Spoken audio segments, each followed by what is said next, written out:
Hey guys, so RC here. So I got my ARRMA Kraton EXB in the mail today. Pre-ordered it.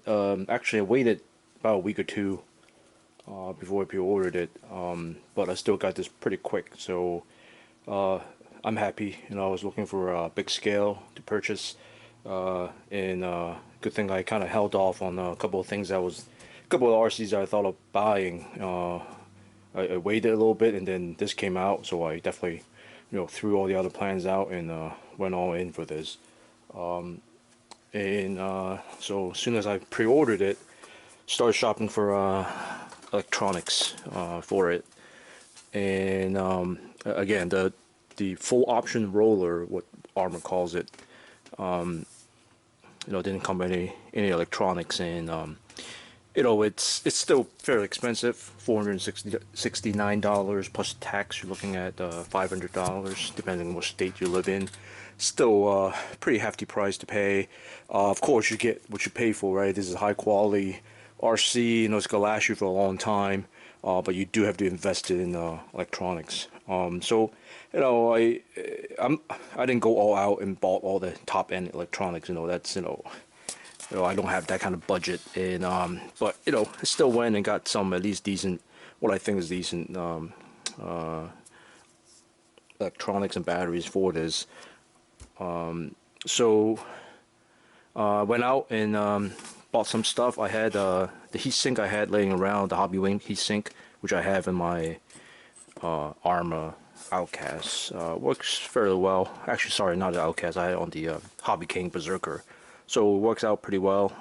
It's a big fan, lots of power. It does drop the temperature a little bit.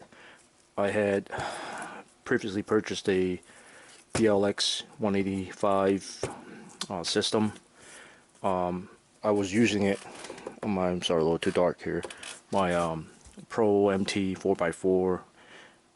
That's crazy. I mean, like running that on 4S with the system and the little 1/10 scale truck, man, it was ridiculous. It was a lot of fun, but I didn't want to have to spend another 60, 70, 80, or even $100 for another 1/8 scale motor. So I took it off the 4x4. I had to do some work on it anyway. So that's a reuse. Went out and bought a stock PLX 185 6S from Jenny's RC.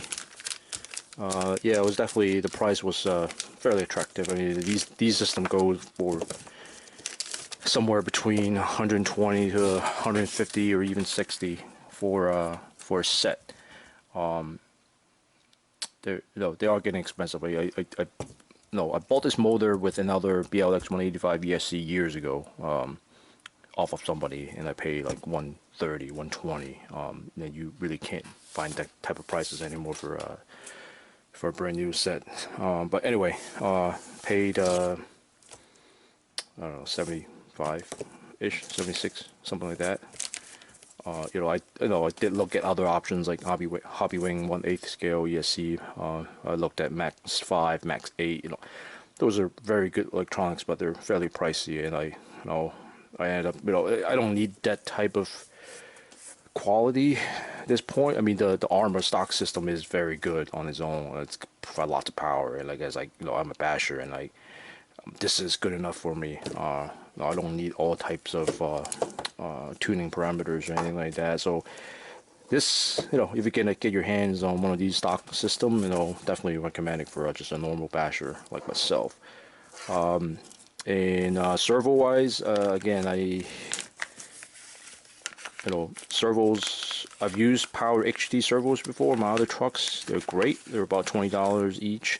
There's other options that are waterproof for $40, but this time I want to give this a try. This is like a Hexfly brand. This is what Redcat is using.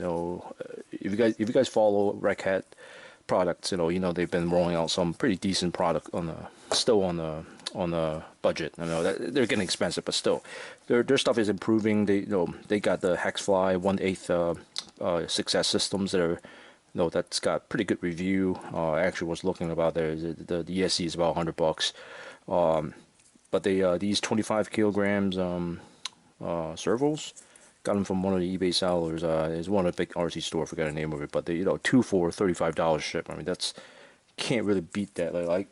So I expect this to probably work as well as the Power HD. See if I still have the case. I must have the case here somewhere. Oh, these guys. I want to give you guys a part number because these are pretty good servos as well. LF20MG. Yeah, for budget servo, these are great. On even on 1/8 scale. So I want to give this a try for 17 bucks. You know, each. Get 2 of them for 35. It does go out. I'll get what it plays with. But I expect these guys to be fine. So moving on to batteries. You know, I do have a few 1/8 scale Truggy, and I have an Outcast. I actually never gone 6S, but for this basher, right there, it'll be shame to use it on 4S. So I went out and bought 6S batteries. I actually took quite a bit of time to shop for one. And again, I'm not gonna spend $200 on the 6S battery, brand name ones like Max Amps or anything like that. There are a few budget options that have gotten very good positive feedback. This is being one. No one knows how to pronounce this. AWANFI, potentially. You know, just look around on YouTube. There's plenty of reviews on these batteries. So I was choosing either between this versus the brand ZEEE. Again, lots of positive review. They had a ADC 6000 milliamp 6S battery for about 80 bucks. And I ended up choosing this one over it. Size wise, this is perfect size for your ARRMA 1/8 scale. Leaves you a little bit of room, a few millimeter. The Z ADC battery I was concerned it was going to be a little bit too tight.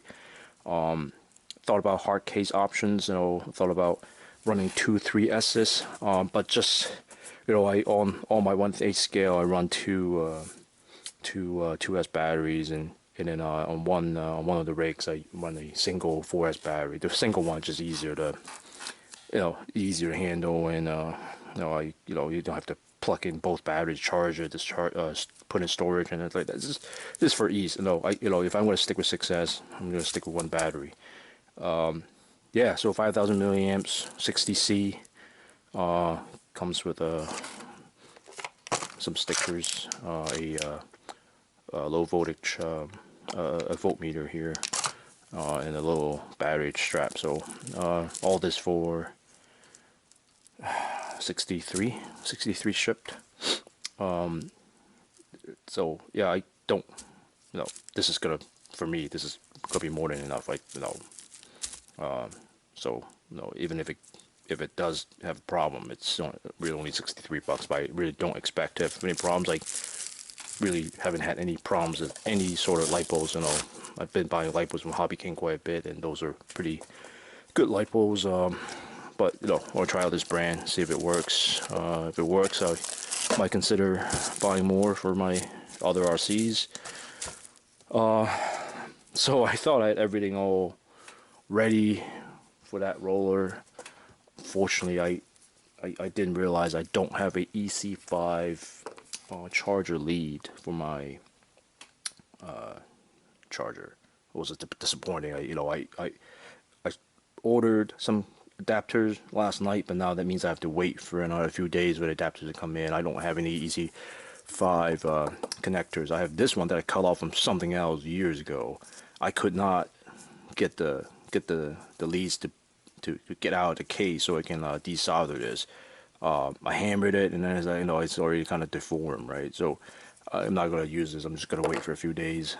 You know, I use XT90 on my other big scale RCs, and I thought about just going to XT90, but these connectors are so nice looking. I didn't want to cut them off, and you know, EC5 is where, you know, Horizon Hobby and ARRMA is going.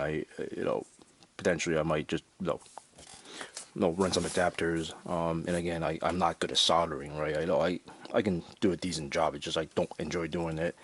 I don't want to ruin it. You know, I rather keep everything intact.